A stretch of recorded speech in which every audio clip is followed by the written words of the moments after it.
Siapa yang bertakwa atau taat kepada Allah, Allah kasih jalan keluar. Siapa yang taat kepada Allah, Allah kasih rezeki yang tidak terduga-duga. Siapa yang taat kepada Allah, Allah mudahkan setiap urusannya. Keep the faith, as-thiqah billah, percaya deh sama Allah. Nggak ada modal Ustadz, pengen nikah, ada Allah. Sehingga pas datang ngelamar, ada apa dek? Ini Pak, saya mau melamar putri Bapak. Emang adik punya modal apa? Allah. Wah, itu berat tuh. Nolaknya juga berat. Waduh, ini pakai bau-bau Allah lagi gitu kan ya? Ya sih Allah, cuman yang kelihatan apa kan? Allah nggak kelihatan gitu ya. Ya walaupun nggak kelihatan, Allah lebih pasti Pak. Wa huwa ala kulli syai'in qadir. Bapak hafal surat Al-Muluk, jadi ceramah gitu. Jadi oh ternyata ada ini ustadz ya. Ya udah deh kalau ustadz gitu. Hafal Al-Quran, hafal surat apa? Al-Fatihah, Al-Ikhlas gitu. Oh ya udah itu aja maharnya. Lulus kan? Gara-gara mengandalkan Allah. Kalau perlu hafal beberapa ayat jitu masalah itu.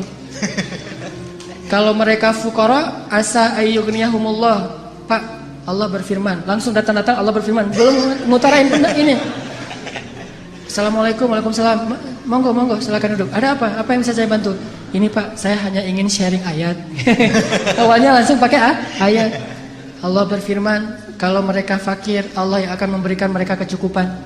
Oh iya benar, saya tahu ayat itu. Terus Rasulullah bersabda, kalau datang seorang laki-laki yang baik akhlaknya melamar putri kalian, jangan ditolak. Wah, udah pakai Allah, pakai Rasul, susah ini. Dan pengalaman. Kalau ngandelin Allah itu selalu berhasil. Makanya saya tuh pernah dulu awal-awal saya belajar mobil, dulu saya suka ngebut-ngebut di jalan. Jadi bawa mobil dengan gaya motor.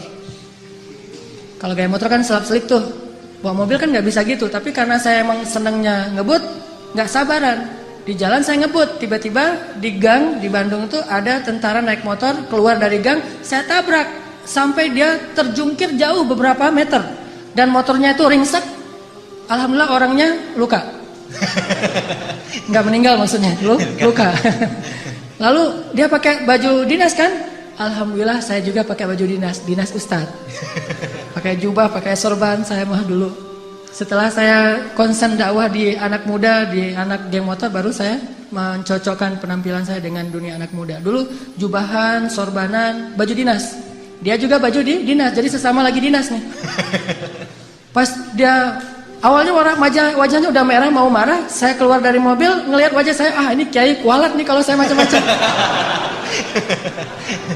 Akhirnya dia terpaksa kalem aja. Aduh maaf saya nggak sengaja ngelihat tiba-tiba keluar dari gang. Oh ya nggak apa-apa, saya mah dinas di situ di Baros, itu salah satu kantornya di Baros saya dinas. Ya saya juga lagi dinas ke masjid, mau ngajar ada pengajian sore ini. Oh ya udah nggak apa-apa Pak Ustadz, nggak apa-apa gitu. Udah aja. Ini gimana nih motornya? Nah gampang, nanti saya suruh orang untuk ngambil motornya. Udah alhamdulillah saya ganti rugi, dia nggak mau, selamat. Kenapa? Pertama mungkin ya karena Allah masih ingin menyelamatkan saya dari suatu musibah. Bukan karena kebaikan saya, tapi karena kemahaagungan Allah. Dan di sisi lain, mungkin salah satu rahasianya saya baca doa safar sebelum keluar. Soalnya ketika saya beli mobil, saya nggak mau pakai asuransi. Sehingga karena nggak pakai asuransi, doa safarnya lebih serius. Kalau pakai asuransi kan, tenang ada asuransi. Tapi kalau nggak ada asuransi, ada Allah. Berarti doa safarnya yang panjang. Bismillahirrahmanirrahim wa mursaha bismillahirrahmanirrahim subhanalladzi sakhkhara lana. Panjang, setengah jam doa safar doang. Kenapa? Ya Allah, ini mah enggak ada asuransi gitu. Jadi karena enggak ada asuransi, doanya lebih serius. Kalau ada asuransi, ada TLO, ada all risk kan gampang, ntar tinggal diklaim. Intinya karena ngandelin Allah, Allah mudahkan urusannya. Selalu kayak gitu. Kalau melakukan sesuatu karena Allah, selalu Allah mudahkan. Tapi kalau kita tidak melibatkan Allah, bara'atum minallah, Allah berlepas tangan. Dan kalau Allah berlepas tangan, siapa lagi yang bisa memudahkan selain Allah Subhanahu wa taala? Libatkan Allah. Ada seorang sahabat datang ke Nabi, dia bilang gini, "Ya Rasulullah, anak saya ditawan sama musuh." Ternyata anak dia itu ikut berjihad dan ketangkap sama musuh, ditawan. Dan musuh minta tebusan sekian ratus dinar, kalau nggak ditebus akan dibunuh. Dan waktu itu sahabat-sahabat yang kaya banyak yang lagi di luar kota juga lagi diutus untuk dakwah dan jihad. Sehingga tidak ada sahabat yang bisa membantu laki-laki ini. Rasulullah juga nggak punya apa-apa, nggak punya harta. Dia datang kepada Rasulullah, ya Rasulullah, anak saya ditawan, minta sekian ratus dinar. Kalau saya nggak menebus, nanti anak saya akan dibunuh. Gimana ini ya Rasulullah? Dia hanya memberi waktu saya 1 hari sampai besok. Kemudian Rasulullah mengatakan, ya wahai bapak, ya Syekh, perbanyaklah mengatakan la haula wala quwata illa billah. Oh gitu, ya Rasulullah, ya gitu. Akhirnya dia pulang, nggak ngomong ya sih la haula wala quwata illa billah, tapi yang lain nggak ngomong kayak gitu. Udah aja kalau Allah bilang la haula wala quwata illa billah, hasbunallah wa ni'mal wakil, cukup Allah. Jangan bilang cukup Allah lalu ada kalimat tapi. Hasbunallah sih, cuman. Nah ini nggak hasbunallah, karena hasbuna itu tidak ada cuman. Oh gitu ya Rasulullah, gitu. Udah dia pulang, la haula wala quwata illa billah, la haula wala quwata illa billah. Sampai di rumah istri nanya, "Pak, gimana tadi sama Rasulullah, udah dapat belum pinjaman untuk menebus anak kita?" "Udah dapat, Mah. Ini luar biasa." "Apa?" "La haula wala quwata illa billah." "Oh gitu, la haula wala quwata illa billah." Berdua tuh, suami istri soleh-soleha, sama-sama athiqah billah, sangat keep the faith. Enggak mengatakan, "Iya emang zikir, cuman uang konkretnya mana?" Nggak nanya-nanya kayak gitu. Udah aja, oh la haula, ya udah la haula wala quwata illa billah. Sepanjang malam mereka berzikir la haula wala quwata illa billah. Tiba-tiba waktu subuh ada yang ngetok pintu rumah, tok tok tok, assalamualaikum. Terdengar suara anak laki-lakinya, pas dibuka benar anak laki-lakinya pulang dalam keadaan selamat. Dan ternyata di luar suaranya berisik, banyak suara kambing. Pas dilihat itu apa itu? Kambing, lebih dari 100 ekor. Kemudian ayahnya bertanya, apa yang terjadi? Bagaimana kamu selamat dan membawa banyak kambing? Kata laki-laki ini, semalam tiba-tiba ada seorang laki-laki yang berbaju putih, orangnya ganteng sekali, wajahnya bercahaya, datang melepaskan ikatan saya. Dan tiba-tiba waktu itu semua prajurit yang mengawal saya, yang menjaga saya itu tertidur pulas, sama sekali tidak terbangun. Sehingga saya bisa dilepaskan. Dan bahkan bukan hanya bisa menyelamatkan diri, tapi malah bisa mengambil ghanimah, membawa lebih dari 100 ekor kambing. Bayangin, kambing 1 ekornya aja udah berisik ya. Gimana 100 ekor? Berisik gak sih? Berisik banget kan ya? 100 ekor kambing yang berisik, yang lagi dibawa sama anak muda ini, tidak membangunkan prajurit penjaga yang lagi tidur. Ini qadarullah. Sehingga akhirnya dia selamat dan bahkan dapat ghanimah lebih dari 100 ekor kambing. Dari la haula wala quwata illa billah. Bukan berarti nggak ikhtiar. Kalau ikhtiar kita udah mentok, udah maksimal, jangan menyerah, jangan berhenti, karena selalu ada harapan di sisi Allah Subhanahu wa taala. Tidak pernah selesai kalau kita berserah diri kepada Allah. Selalu ada harapan. Ada lagi kisah di zaman Nabi Musa. Suatu hari Nabi Musa nanya kepada Allah. Kan Nabi Musa ini julukannya, panggilannya Kalimullah, orang yang bisa ngomong langsung kepada Allah. Jadi kalau ada butuh apa-apa Nabi Musa mah tinggal miss call Allah. Ya Allah, langsung Allah ngangkat. Ada apa Musa gitu. Kayak kita telepon gitu ya. Nggak bisa ngelihat langsung tapi bisa telepon langsung. Begitu Nabi Musa calling, langsung Allah, ada apa Musa? Gini ya Allah, saya pengen nanya. Jadi Musa sering ngobrol sama Allah. Nanya apa? Saya pengen tahu di antara umat saya itu siapa yang paling rendah kedudukannya di matamu, yang paling levelnya paling rendah. Kata Allah, itu tuh laki-laki seorang kakek yang buta, yang dia itu masbuknya istiqomah banget dalam sholat. Paling istiqomah dalam masbuk. Gak pernah dia sholatnya tepat waktu, pasti masbuk. Ini orang yang paling istiqomah di zaman Musa, istiqomah dalam kemasbukan. Asal ada sholat, dia pasti paling belakang, datangnya menjelang salam.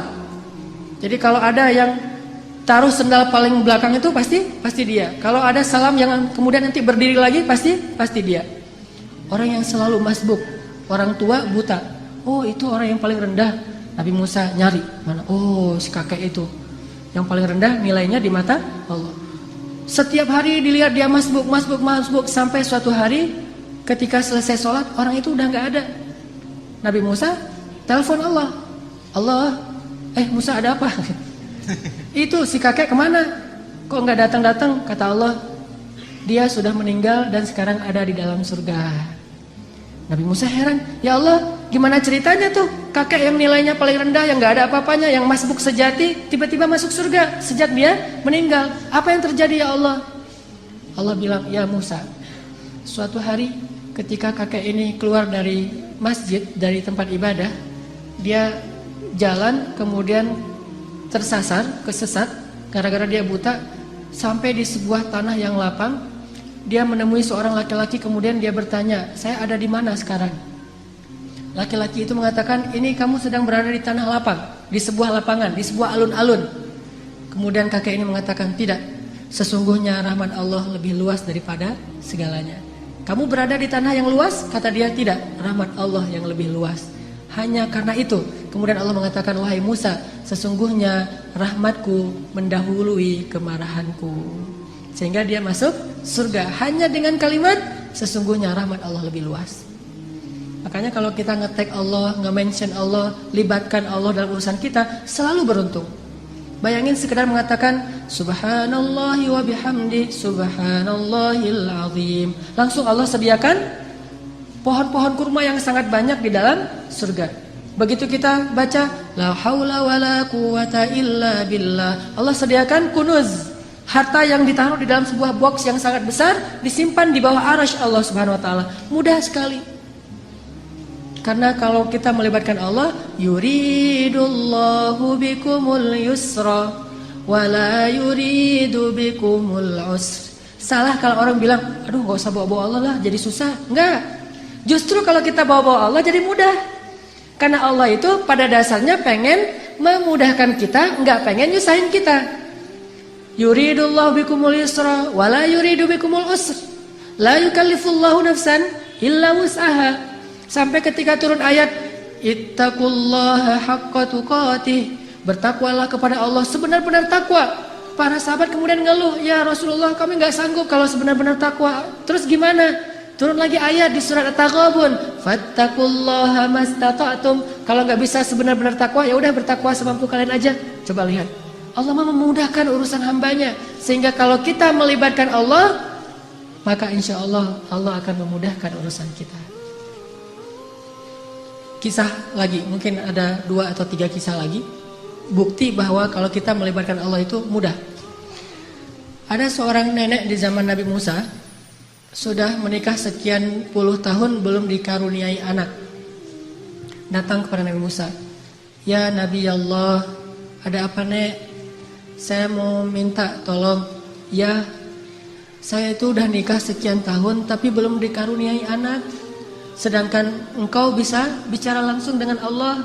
Boleh enggak saya minta tolong? Minta dong ke Allah, ya Allah beri saya 1 orang anak saja. Oh baik nek, nggih gitu kata Nabi Musa. Telepon, ya Allah. Allah bilang, ada apa Musa? Ini nih, ada nenek-nenek minta diberikan anak 1 orang aja katanya, karena dia tidak punya keturunan. Apa kata Allah? Ya Musa, bilang kepada nenek itu bahwa takdirnya dia tidak akan punya anak. Itu sudah takdir. Kemudian Nabi Musa bilang, nek sabar ya. Kata Allah, oh ya udah ada jawaban dari Allah, udah ada. Gimana jawabannya? Takdir nenek mah gak akan punya anak.